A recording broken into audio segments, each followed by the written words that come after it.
Clip number 804۔ اس clip میں قرآن پاک کی سورہ طٰہٰ کی آیت نمبر 13 سے 15 تک کی تلاوت، ترجمہ اور تفسیر قرآن صراط الجنان آپ سماعت فرمائیں گے۔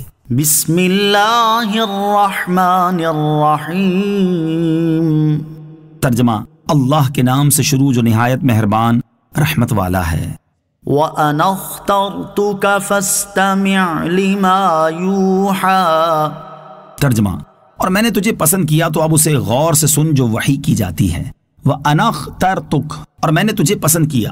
اللہ تعالیٰ نے حضرت موسیٰ علیہ السلام سے ارشاد فرمایا کہ میں نے تیری قوم میں سے تجھے نبوت اور رسالت کے لیے پسند کر لیا اور تجھے اپنے ساتھ کلام کرنے کے شرف سے مشرف فرمایا، تو اب غور سے سن جو تیری طرف وحی کی جاتی ہے۔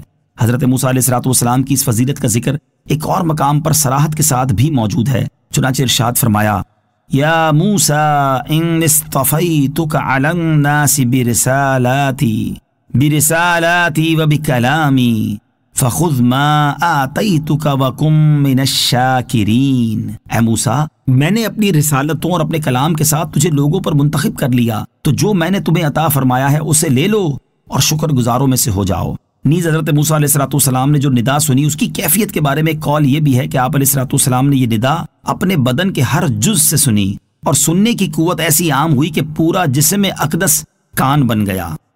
اننی انا اللہ لا الہ الا انا فاعبدنی واقم الصلاۃ لذکری۔ ترجمہ: بے شک میں ہی اللہ ہوں، میرے سوا کوئی معبود نہیں، تو میری عبادت کر اور میری یاد کے لیے نماز قائم رکھ۔ اننی انا اللہ، بے شک میں ہی اللہ ہوں۔ ارشاد فرمایا کہ اے موسیٰ علیہ السلام، بے شک میں ہی اللہ ہوں اور میرے سوا کوئی معبود نہیں، تو تم میری عبادت کرو اور میری یاد کے لیے نماز قائم رکھو، تاکہ تم اس میں مجھے یاد کرو اور میری یاد میں اخلاص ہو اور میری رضا کے علاوہ کوئی دوسری غرض مقصود نہ ہو، اسی طرح اس میں ریا کا دخل نہ ہو۔ آیت کے آخری حصے اقم الصلاۃ لذکری کا ایک معنی یہ بھی ہے کہ تم میری نماز قائم رکھو تاکہ میں تجھے اپنی رحمت سے یاد فرماؤں۔ آیت وَأَقِمِ الصَّلَاةَ لِذِكْرِي سے حاصل ہونے والی معلومات۔ اس آیت سے 3 باتیں معلوم ہوئی۔ نمبر 1، ایمان کے بعد سب سے اہم فریضہ نماز ہے۔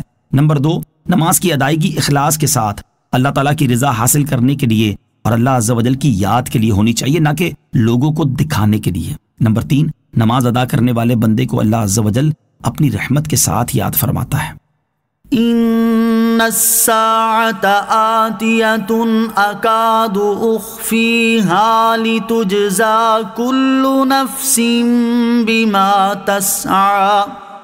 ترجمہ: بے شک قیامت آنے والی ہے، قریب ہے کہ میں اسے چھپا رکھوں تاکہ ہر جان کو اس کی کوشش کا بدلہ دیا جائے۔ ان الساعة آتیہ، بے شک قیامت آنے والی ہے۔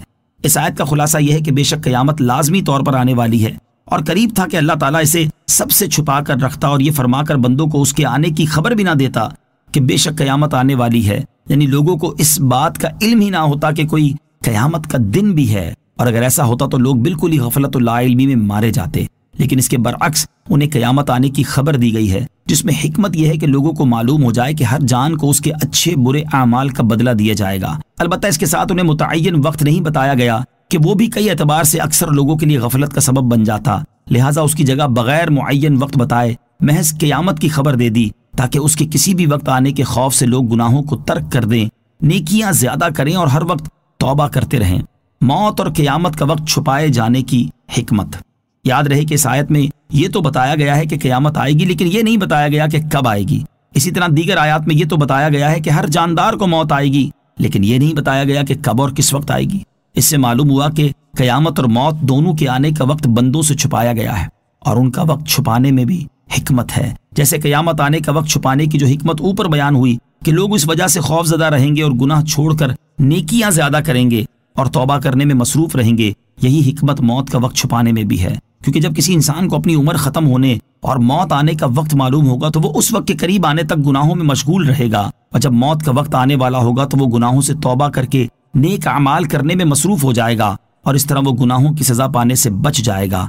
اور جب انسان کو اپنی موت کا وقت ہی معلوم نہ ہوگا تو وہ ہر وقت خوف اور دہشت میں مبتلا رہے گا، اور یا تو گناہوں کو مکمل طور پر چھوڑ دے گا یا ہر وقت اس ڈر سے گناہوں سے توبہ کرتا رہے گا کہ کہیں ابھی موت نہ آ جائے۔ افسوس فی زمانہ لوگوں کی اکثریت حشر کے ہولناک دن اور اپنی موت کو یاد کرنے، اپنی آخرت کو بہتر بنانے کی جستجو کرنے اور اپنی موت کے لیے تیاری کرنے سے انتہائی غفلت کا شکار ہے، اور قیامت کے دن راحت و چین مل جانے اور دنیا میں اپنی عمر زیادہ ہونے کی لمبی لمبی امیدیں باندھے ہوئے ہیں۔ اللہ تعالیٰ انہیں ہدایت عطا فرمائے اور اپنی قبر و آخرت کی بہتری کے لیے فوری طور پر بھرپور کوشش کرنے کی توفیق عطا فرمائے۔ نوٹ: یاد رہے کہ قیامت آنے کا وقت اللہ تعالیٰ نے اپنے بندوں سے چھپایا ہے۔ اس کا یہ مطلب نہیں کہ اللہ تعالیٰ نے اپنے کسی بھی بندے کو اس کی اطلاع نہیں دی، بلکہ احادیث سے یہ بات ثابت ہے کہ اللہ تعالیٰ نے اپنے حبیب علیہ الصلوۃ والسلام کو قیامت آنے کا وقت بھی بتا دیا ہے، اور نبی کریم علیہ الصلوۃ والسلام کا قیامت کی نشانیاں بیان فرمانا اور اس کا متعین وقت امت کو نہ بتانا بھی حکمت کے